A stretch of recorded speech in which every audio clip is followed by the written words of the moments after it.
This is the Bama Podcast with Marty Solomon. I'm his co-host, Brent Billings. Today we wrestle with the potential interpretations of what is happening in the beginning of John 6. That's exactly what we're here to do. We're going to wrestle with the potential of interpretations because, Brent, I have worked on this episode longer than most. I won't let people know how long that is. I'll just say I have worked on this episode much longer than any I think longer than any episode. I'm trying to figure out what I think is going on in this passage, and I've got nothing. All right. I've put in the time. This isn't me being ill prepared. Maybe I should have given it to somebody else on the teaching team. I'm sure Josh Bosse would just kill this passage, man. He would just be like, boom.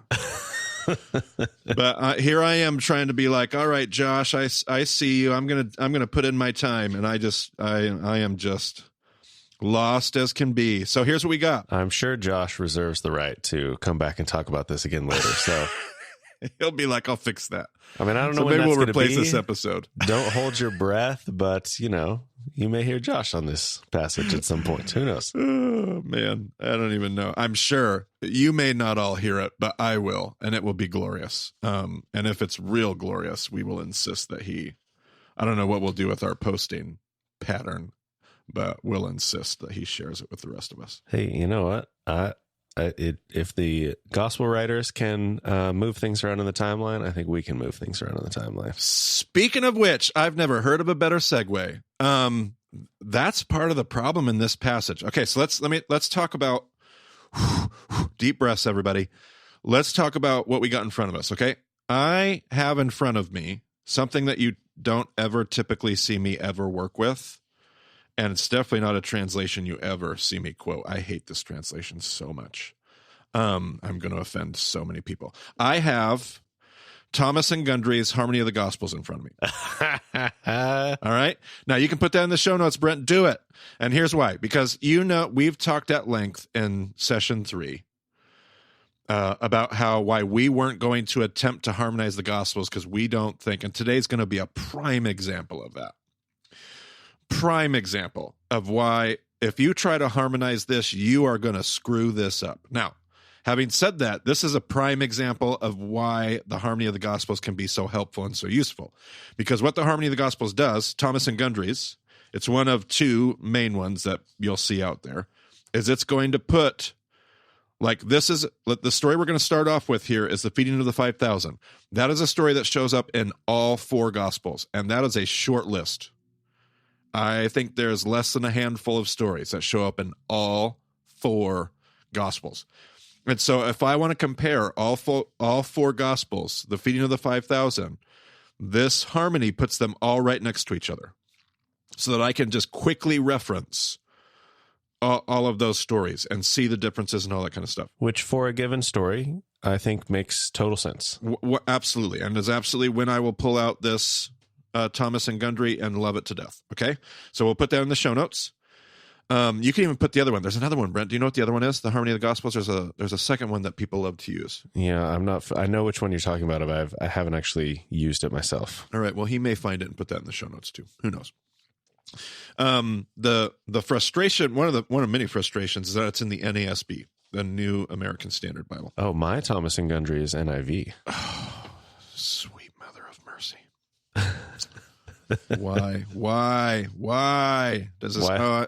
I'm sure it's because in Bible college, NASB was kind of like the required translation. Nevertheless, everybody's going to write me their email asking me why I hate the NASB. It's just, I just don't like it. I don't like its readability. I don't like its parameters. I don't like its accuracy. Everybody talks about how accurate it is. I disagree. So there you go. So don't write me your email. That's all the answer you're going to get. Okay. Excellent. So when I'm reading, and you're like, what are you reading out of? I'm out of NASB. Brent, you got the NIV in front of you? I do, of John 6. I don't have my Harmony of the Gospels in front of me. That is quite all right. I got you covered.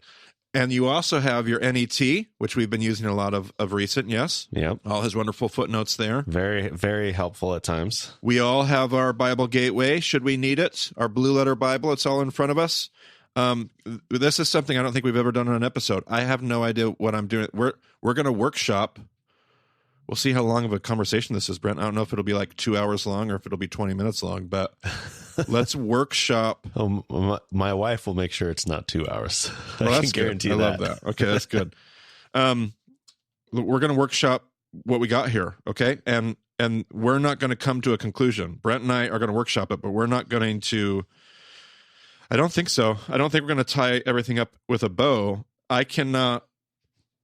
Do I want to say this? Do I want to say I can't wait to hear everything? Because I don't know if I want the slew of emails, but I do. This is one area where I'm like, I can't wait to see what others see that I don't. This has nothing to do with like Bible college degrees or time that we've spent reading academic books. This is why you study the text together. So we're going to workshop it. People are either going to hate this episode or they're going to love it. And they're just going to be screaming in their car, something that they see that we don't see, Brent. It's going to be great. And they're just going to be screaming at the stereo. This passage, you guys are such idiots. And then they'll write me a much nicer email later. So it'll be great. I can't wait to hear what you guys see. Does that make sense, Brent? Have I explained that well? I think so. All right. Well, here's the deal. We start with the feeding of the 5,000. It's the first story we're going to deal with. I know when I say I don't know what to do with that, I know what to do with the typical story of the feeding of the 5,000. We did that episode. Brent's going to put that in the show notes. What, it was 115, Brent? 115. Episode 1. We did the typical teaching of the feeding of the 5,000. I got what I think is like a dynamite teaching from my teachers. I passed it on there. I think that's dead on, rock solid for the synoptics. And what are the synoptics, Brent? Remind us. Matthew, Mark, and Luke. Matthew, Mark, and Luke. I think that's generally what's going on in all three of those stories. Some nuances, sure. But that episode 115, that's your feeding of the 5,000. John does significantly different things, which you would expect him to. Like, he rarely tells any of the same stories. And when he does tell the story, you know he's going to intentionally be telling this story for a different purpose. That's why he included it. He wants you to see something different. And if that sounds blasphemous to you, that's probably because you haven't been on the whole journey with us. So I would recommend going back and listening to this. Is a good time to say, listen to the whole thing. Go on the whole journey, because we bring us up to we talk about gospel narrative. We talk about how each gospel had a unique audience and a unique agenda, and why those things, and we spend like 100 episodes affirming how badly we believe in the inspiration of, like, we believe in the inspiration of the Bible. With everything that's in me, I believe in the inspiration and authority of the text. I also believe in thinking super critically because I believe in the inspiration of the text. I want to know what the text is trying to say. And that means I got to think critically and do my homework and do my contextual work. So we've explained all that. And if you've like jumped into our verse by verse journey through John, you're lacking some tools in your toolbox, is what I'm trying to say. So if this idea of like John telling the story differently seems like crazy, ludicrous, out of left field, that would be maybe just because we want to go back and review. Anything you'd add to that, Brent, before I dive in? Nope. Just we'll be waiting here in John while you go back. So all right, when you get back, we'll still be here. That's the nice thing about this podcast is you can engage it at your own pace. We just heard recently of somebody who went through the entire set of like 260 episodes in a month, which is an unbelievable pace. But hey, if that's what you have, if that's what your life has afforded you to do right now, like, why not? We're not going to stop you. So I won't be stopping anybody. That's for darn sure. All right. Brent, let's just read it. Let's just read this, the first story, the feeding of the 5,000. Read the story out of the NIV, and then I am going to walk through and I am looking for all the ways that John, I'll tell you ahead of time what I'm looking for. I'm looking for all the ways that John is completely unique. Like, he tells the story significantly, radically differently than Matthew, Mark, and Luke, or he adds details that do not exist in Matthew, Mark, and Luke, and there's a lot of them, and I cannot figure out what ties them together. All right? Go ahead and just read the story, Brent, and then we'll go through. Sometime after this, Jesus crossed to the far shore of the Sea of Galilee, that is, the Sea of Tiberias, and a great crowd of people followed him, because they saw the signs he had performed by healing the sick. Then Jesus went up on a mountainside, and sat down with his disciples. The Jewish Passover festival was near. When Jesus looked up and saw a great crowd coming toward him, he said to Philip, "Where shall we buy bread for these people to eat?" He asked this only to test him, for he already had in mind what he was going to do. Philip answered him, "It would take more than half a year's wages to buy enough bread for each one to have a bite." Another of his disciples, Andrew, Simon Peter's brother, spoke up. "Here is a boy with 5 small barley loaves and 2 small fish. But how far will they go among so many?" Jesus said, "Have the people sit down." There was plenty of grass in that place, and they sat down. About 5,000 men were there. Jesus then took the loaves, gave thanks, and distributed to those who were seated as much as they wanted. He did the same with the fish. When they had all had enough to eat, he said to his disciples, "Gather the pieces that are left over. Let nothing be wasted." So they gathered them and filled 12 baskets with the pieces of the 5 barley loaves left over by those who had eaten. After the people saw the sign Jesus performed, they began to say, "Surely this is the prophet who is to come into the world." Jesus, knowing that they intended to come and make him king by force, withdrew again to a mountain by himself. Oh, man, there are so, like, if you're hearing that, you're like, yeah, I've heard this story before. I know this story, Marty. No, not like that. It's different than the other 3 stories. Like, I understand you might know the John story. That's not my point. My point is, if you're thinking that's the same story, it's just the same story. No, it's radically a different story. Okay, here we go. I'm gonna read some because reading helps me think. So after these things, Jesus, I'm in the NASB. After these things, Jesus went away to the other side of the Sea of Galilee, or Tiberias. Now, Brent, tell me what we talked about the other side. Well, I mean, typically you're going to be walking to the other side rather than... Okay, sure. What's on the other side? Tell me about is this like, okay, who cares what side of the lake they're on? Does it make a difference? Well, so where were they coming from? They were coming from, I guess they were coming from Galilee area. So that would put them in the Decapolis area? Yep, and it's going to be different depending on which gospel. And John does all kinds of weird things with time. John does all kinds of weird things with chronology. Like, John is not the step-by-step, follow my linear storytelling. John is all kinds of wacky. But yes, looking at the other gospels, looking at this gospel, they're coming from the triangle side of the Sea of Galilee. Going to the other side, which is... Decapolis area. Decapolis. Not very Jewish. Not very Jewish. Like that is, which is the opposite of what we would expect for this story. Exactly. And it is literally, if you don't believe me, you go pull out your own Harmony of the Gospels or just your own Bible and go back and forth to all the stories. The other stories do not place this story on the other side of the Sea of Galilee. They place the feeding of the what, Brent? The 4,000. The 4,000 on the other side. But John clearly has them going across to the other side, and will give more details later in the chapter that doubles down on this. They are definitely on the other side, and they are coming back across to Capernaum. Now, again, and this is going to be uncomfortable for some of us, I am less concerned with what literally historically happened. I am far more concerned with why in the world is John changing this? Now, again, that might make a lot of us uncomfortable and yada, yada, yada. And that's why we spend so much time trying to harmonize. We try to put all these stories together so we don't see the differences. But in fact, I argue you need to absolutely see the differences because they're so intentional on John's part. Why is John placing them on the other? Is it because of the pagan environment? Or is it another reason? But John clearly has them going to the other side of the sea. Yeah, and go ahead. Yeah, I guess immediately before this in John is he was in Jerusalem. So like the sometime after this that this chapter opens with is doing a lot of work. Absolutely. There's a lot of stuff going on elsewhere in the meantime. John does all kinds of funny things with time. Absolutely.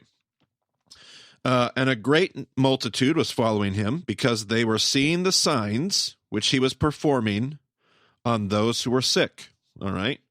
There's some, that's not necessarily totally different. There's some parallels to that. It is worded, but I'm not going to get hung up on that. And Jesus went up on the mountain and sat with his disciples.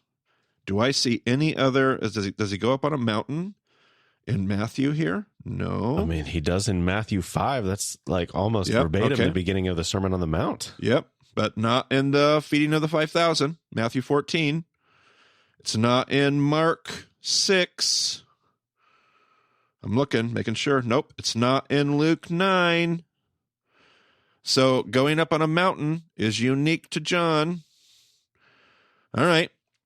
Now the Passover, the feast of the Jews, was at hand, which everything that happens in John is around a festival. It's so weird to me, and it's definitely a part of the motif he's working with.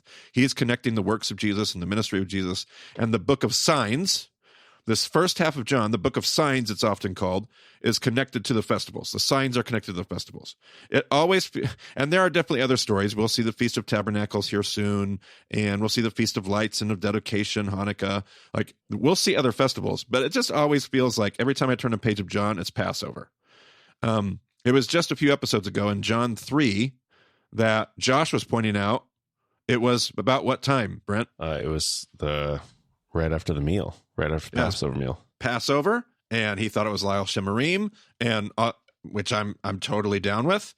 It just feels like it's how many Passovers are there in the Gospel of John? He does funny things with time, but he wants to point out that it's Passover, and I ask myself why. Why does he want to point out it's Passover? Why is there a mountain, and why are they crossing a sea? My gut tells me right now, it's Exodus. It's more Exodus. We have an Exodus motif over and over and over again, but I'm not sure that's going to follow through the whole rest of the. Again, if I had an answer here, I would have taught the lesson, but I don't, so I'm going to keep going. Jesus therefore lifting up his eyes and seeing that a great multitude was coming to him, said to Philip, "Where are we to buy bread that these may eat?" Now you look at the other Gospels. All three other Gospels very clearly and directly have the disciples coming to Jesus saying, these people are hungry. You need to let them go so they can find food. In John, there is no discussion from the disciples. It is, let me see the next verse. And this he was saying to test him, for he himself knew what he was intending to do. So in John, this is a total setup. And Jesus goes to Philip to test him. In the other Gospels, there's nowhere, by the way, no Philip is mentioned. No Andrew is going to be here in a couple verses here. No Andrew, no Philip, just the disciples. Disciples come to Jesus. They're the instigators. In John, totally flipped. Now, I understand you can harmonize that. I get that. Is it possible that Jesus set this whole thing up and the disciples came to him and said that to him, and the whole time he knew they would, and they were coming to and he was going to set up Philip for this moment? Of course he could. I'm more interested in why John is telling the story the way he is. Why is he not including those details, and he's telling it in such a radically different way? Because if I only had John, I wouldn't have any of that other stuff. I would simply have Jesus setting up a test for Philip. Philip answered him, 200 denarii worth of bread is not sufficient for them, for everyone to receive a little. One of his disciples, Andrew, again, all this is unique. All of this is unique to John. The names, the disciples. One of his disciples, Andrew, Simon Peter's brother, said to him, there is a lad here who has 5 barley loaves and 2 fish, but what are these for so many people? A lad. A lad. That's unique to the NASB, I think. That, by the way, another unique element that's not in any of the other Gospels, barley loaves. Oh, it's just loaves in the other ones? Just loaves. But in this one, barley loaves, repeated about 3 or 4 times in this story.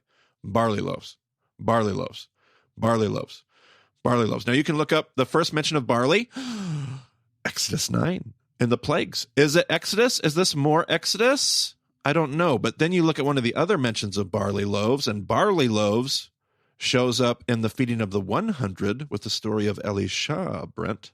Actually, can you look that up? I know I didn't give that to you ahead of time. Go look up 2 Kings. 2 Kings 4, the very end.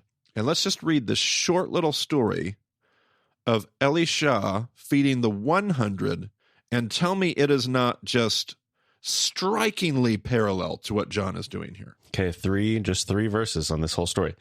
A man came from Baal Shalisha, bringing the man of God 20 loaves of barley bread baked from the first ripe grain, along with some heads of new grain. Give it to the people to eat, Elisha said. How can I set this before 100 men? His servant asked.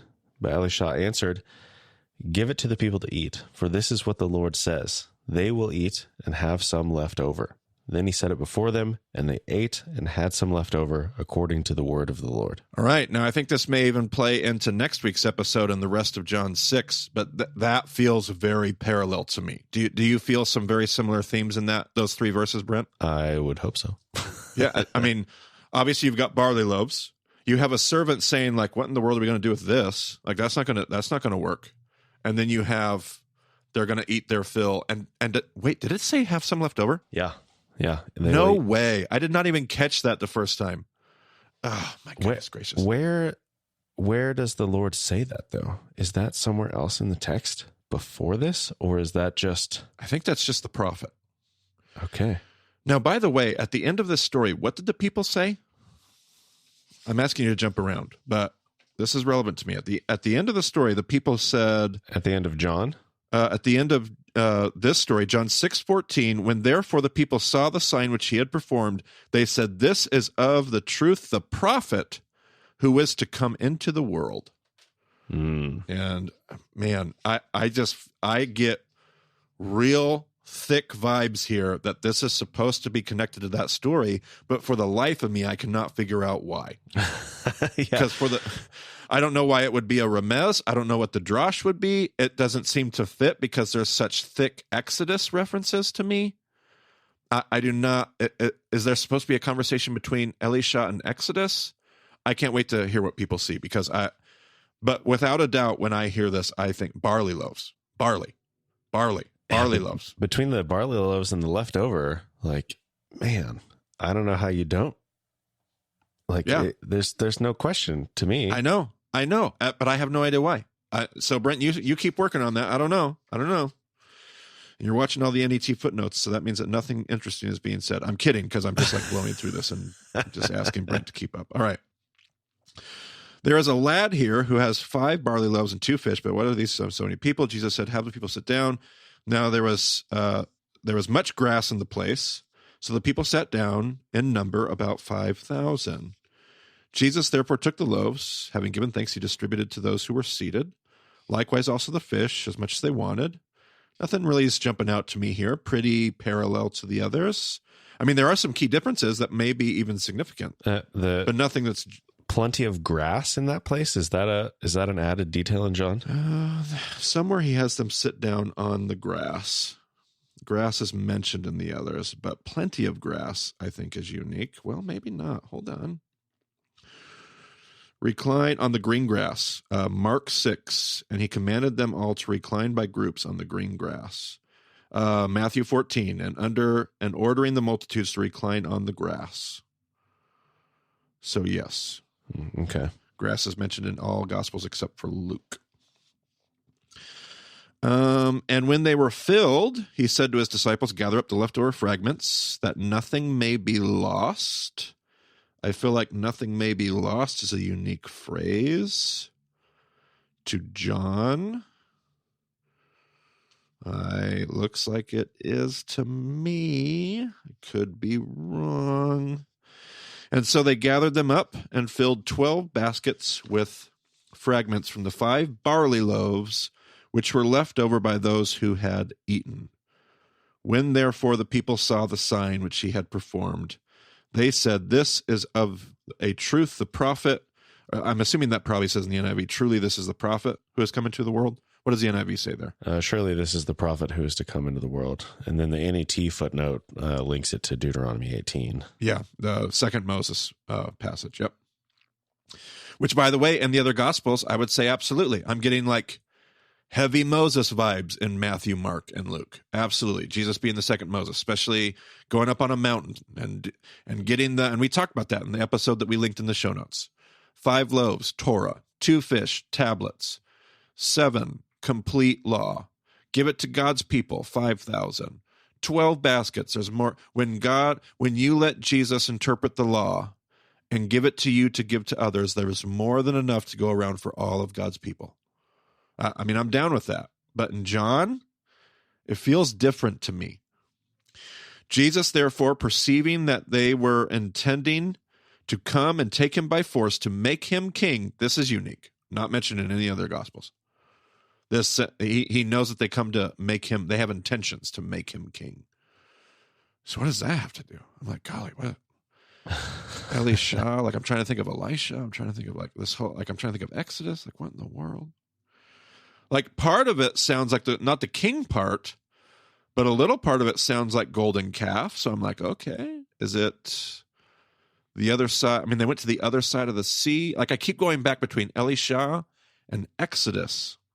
This is such an awkward episode, Brent. I don't know if you feel self-conscious. I do. And like, obviously this is Elisha and not Elijah, but you can't even make a like Moses and Elijah Mount of Transfiguration thing because John doesn't talk about that. Well, and it's not Elijah, it's Elisha. Right. I'm just saying if you're trying to take like the line of Elijah. Oh, sure. Right. To Elisha, if you're trying to make like a Moses and Elijah thing, it's not even setting up for that because John never mentions it. Wouldn't even think about it, but you're absolutely right. Yeah, you're absolutely right. I think that's where you got done leaving off, and that's all I've got. I don't know what to do with that. So somebody write me an email and tell me what I'm missing. I want to see. The Baymont teaching team is probably going to hear this episode and be like, "You are such a nudnik." Here it is, right in front of you. But I'm lost. I'm lost at sea here. All right, Brent, how about you read us the next story? Speaking of the sea, oh, I'm lost at sea. Great segue. Okay, walking on water story. Go ahead. Yeah, when evening came, his disciples went down to the lake, where they got into a boat and set off across the lake for Capernaum. Just to reiterate the fact that they were on the Decapolis side. Like exactly. And that's not true to the other gospels. So absolutely deliberate by John. Crazy. I was thinking for a moment, like, they were in Jerusalem. Like, are they stretching this time and just saying like they came back to the Sea of Galilee and they crossed to the the triangle side? But I think this seals the deal. They're definitely flipping the details in the John version of the 5,000. So anyway, they got into a boat and set off across the lake for Capernaum. By now it was dark and Jesus had not yet joined them. A strong wind was blowing and the waters grew rough. When they had rowed about 3 or 4 miles, they saw Jesus approaching the boat, walking on the water, and they were frightened. But he said to them, "It is I, don't be afraid." Then they were willing to take him into the boat. And it's just the funny idea of like initially unwilling to bring your own rabbi into the boat. Then they were willing to take him into the boat, and immediately the boat reached the shore where they were heading. The next day, the crowd that had stayed on the opposite shore of the lake realized that only one boat had been there and that Jesus had not entered it with his disciples, but that they had gone away alone. Then some boats from Tiberias landed near the place where the people had eaten the bread after the Lord had given thanks.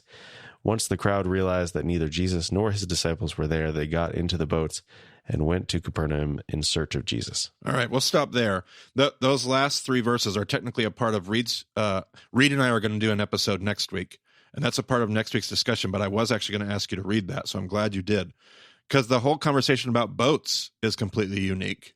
And so odd. Like, it's just so weird. They're on the other side, apparently.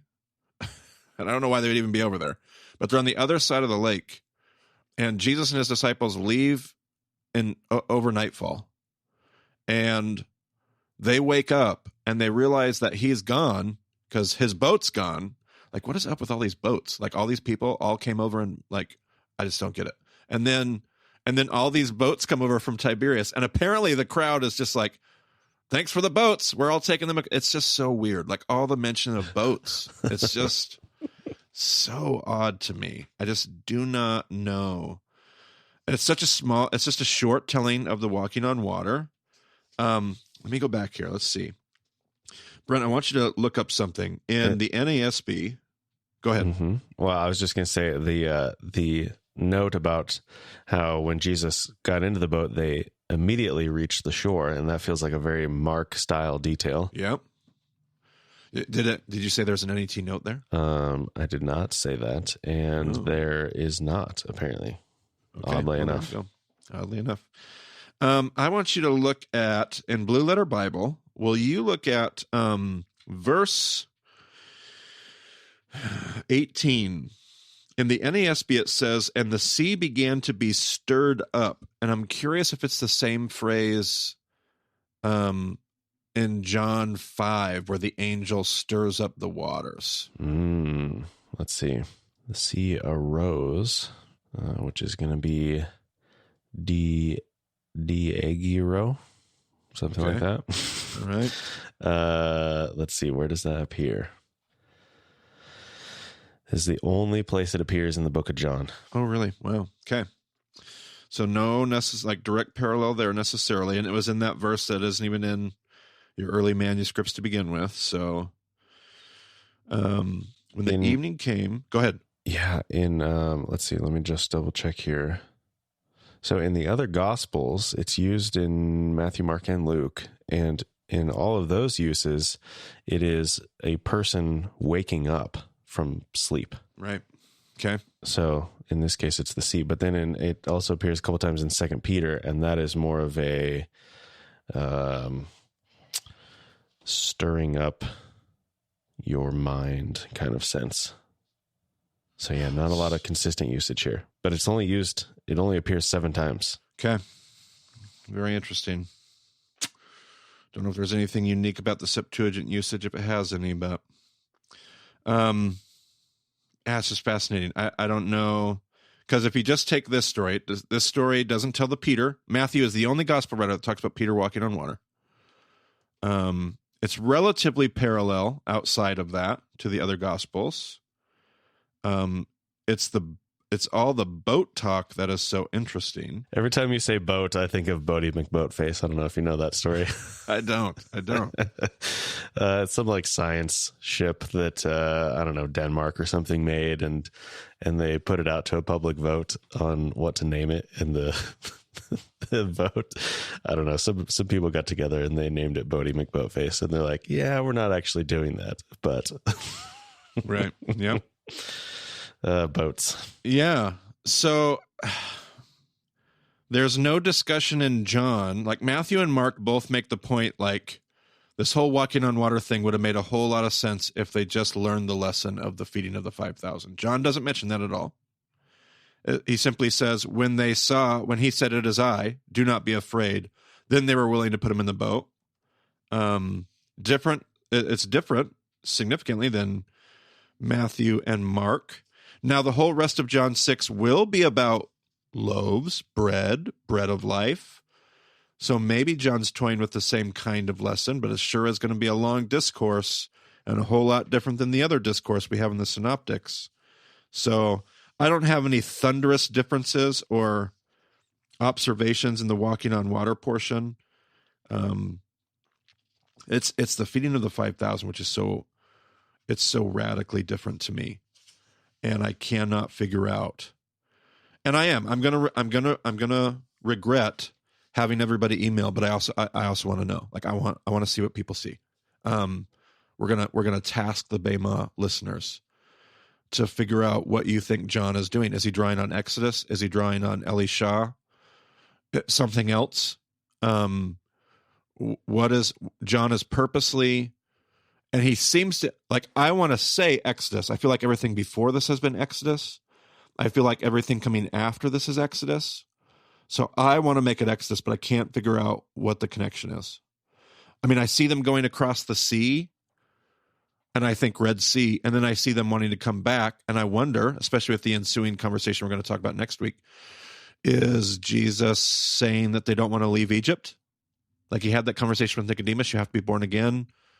You have to go through your Exodus. They don't want to go through an Exodus. He's going to tell them you don't actually want to eat this bread. You just want the bread. Like you just want the physical bread. You don't actually want the spiritual reality. So is there maybe Reed will have all kinds of insight next week. Who knows? Is there would cross the Red Sea, but now we're going back. We're going back across the sea. We're going back to Egypt. because they want to go back to Egypt in the Exodus story. Is that Jesus's point? You don't actually want to go to the promised land. You don't want to be born again. You don't. That's kind of where my brain is at right now. If I had to choose, that's probably where I'm landing the plane. But it doesn't make any of those details that I pointed out today. It doesn't tie them together necessarily or make it make any more sense than otherwise. So, I just do not know. I do not know. I mean, the theme of the feeding of the 5,000 in John is all about the disciples. Like, this is about the disciples. He's come to test Philip and the disciples. This is not about the hunger of the crowds or all the disciples. Like, this is a much more intimate story in John than in Matthew, Mark, and Luke. It's not just about all the disciples. This is about Philip and Andrew, I guess you could say. And by the way, if it helps us, Philip's going to be a very prominent John character. We'll talk about that before we're done studying John. But John's the only one to talk about Philip. The other gospel writers will mention him in the list of disciples, but John is the only gospel writer to give us any Philip stories. Nobody else talks about Philip. And I'm going to tell people on our Turkey trip, I believe that's because John is the pastor to Asia. He's stationed in Ephesus and other places in Asia and Asia Minor, biblical Asia and Asia Minor. And one of the people that lives right around the corner is, guess who, Brent? Philip. Absolutely, it's going to be Philip, and which makes sense. Like, if John's writing the gospel to a very unique audience, the audience of Asia and Asia Minor, well, Philip is one of the guys that they know. Like, they know Philip. Like, he's the pastor right around the corner. And so you can see why John would very deliberately tell stories about Philip. Now, the other thing that I'm fully aware of as well, and I talked about this when we talked about John earlier, is John will do all kinds of things with Torah, but he's simultaneously doing all kinds of things with culture.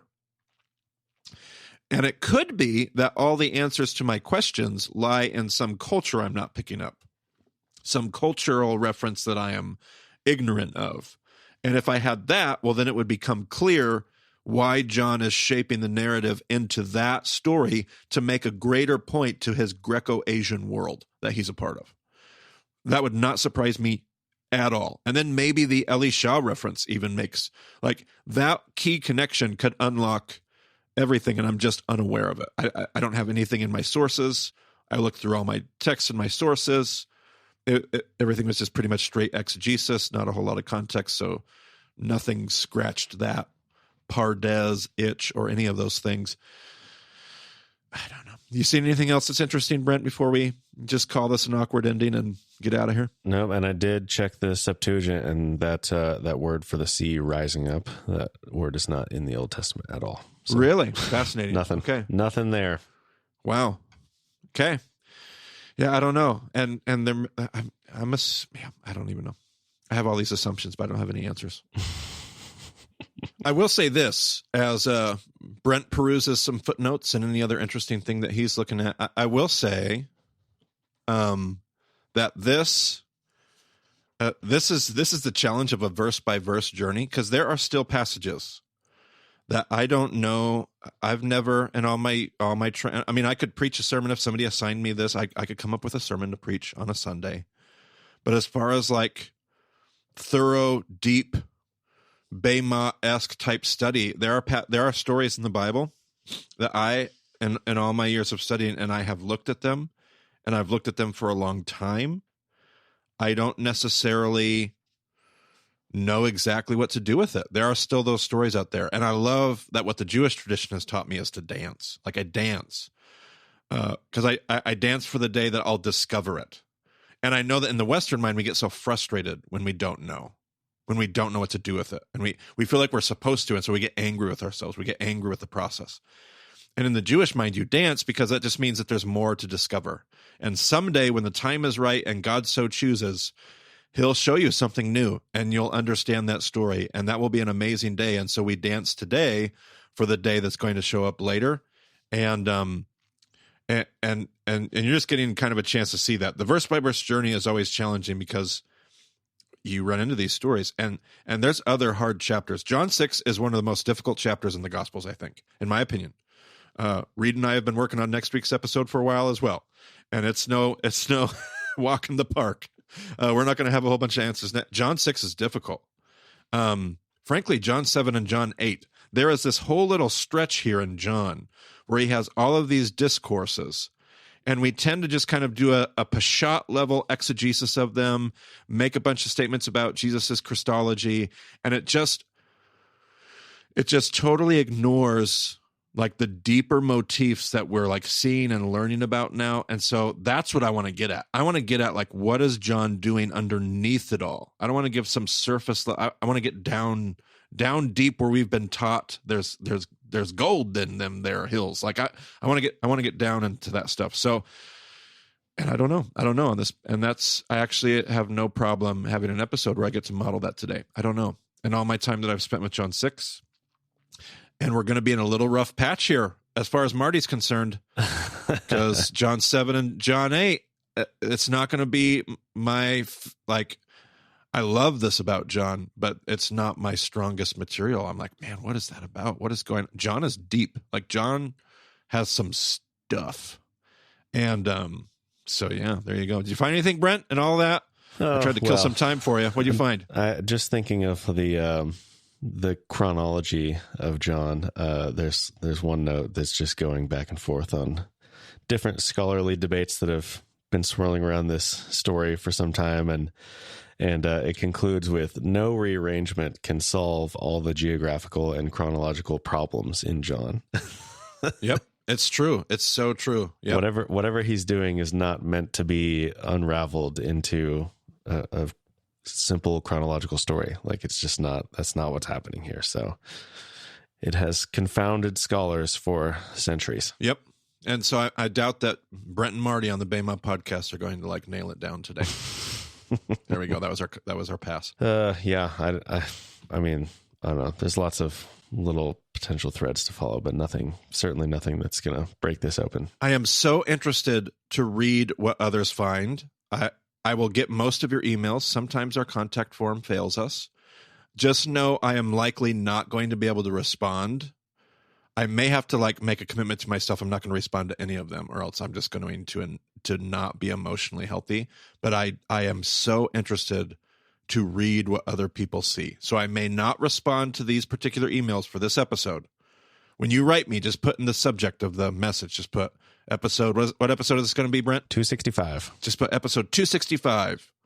And I'll like put them in their own little category and folder, and I will enjoy looking through all of it. Just know I may not respond to you. I hate that. I love to respond to people. They take the time to write me. I love to take the time to respond. But I cannot wait to see what you guys find. There's going to be some just beautiful observations, and I'm sure I'm going to learn something. Yep. Looking forward to it. Yeah, maybe Josh may do his own episode. Maybe we'll do an episode with Josh. I don't know. Who knows what we're going to get back, but we may come back and talk about this. So we've done it before. We'll see. We'll do it again. Yep. All right. Well, if you want to get a hold of Marty, I'd say probably for this, you're probably going to need more than what Twitter's going to allow. So go to BaymontDeception.com, use our contact form, and that will give you more space. Do not discuss episode 265 on Twitter with me. I mean, you can. Maybe it's like, you idiots, it's Leviticus 4. Obviously. Sure, right. Yeah, if that's all you need to say, then Twitter's fine. Twitter away. That's right. Well, anyway, BaymontDeception.com. Everything you need is going to be there. So thanks for joining us on the Baymont podcast. We'll talk to you again soon.